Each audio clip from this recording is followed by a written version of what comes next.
inspire you, to love with you, and to comfort you in times of sorrow and struggles. I promise to love you in good times and in bad, when life seems easy and when it isn't hard. And I promise to cherish you and to always hold you in the highest regard. These things I give to you today and all the days of our life. Pinapangako ko sa iyo, kakampi mo ako hanggang sa dulo. Mahal na mahal kita.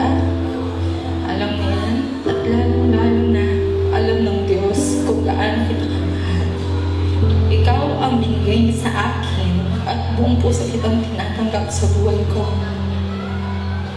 Di natin sure ano pa mga susunod na kabanata na tatahakin natin.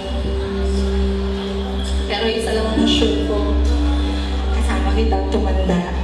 Kaya nasabi mo araw-araw bago tayo matulog.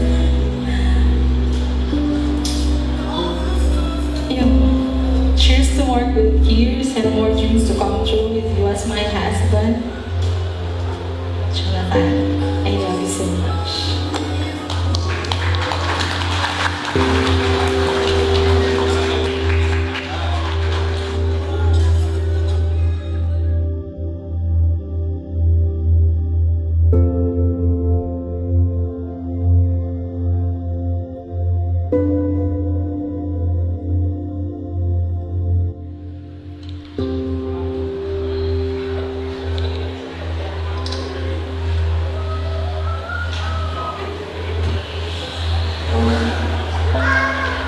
Hanggang ngayon,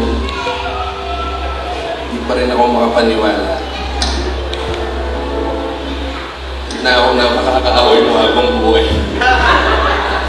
Esther, makakasama mo habang buhay.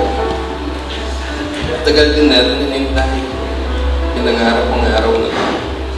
Finally, sa ako nakikita. Kaya susulitin ko ang oras na ito para salamat sa'yo. Ito sa pagiging matoyo mo at palagi mong tama. Pero seryoso. Thank you sa pag-aalaga tuwing may sakit ako. Thank you sa pag-aasikaso tuwing gutom kami. Thank you sa pagmamahal na pinapadamo. At higit sa lahat, thank you dahil yung binyan nakakampin mo. Kaya simula sa araw na ito, ano ang mga pangako ka? Una, ako ang magiging kasanggat ng buhay mo.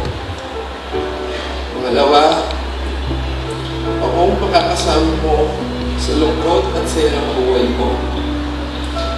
At pangatlo, ako'y nangangako sa Diyos, sa iyo, at sa lahat ng taong nandito, lalong-lalo na din pamilya. Nangaraw-araw kitang mamahalin, magsisilbihan, susuportahan, at habang buhay kitang hininga. I love you so much, Mrs. Scott.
Street.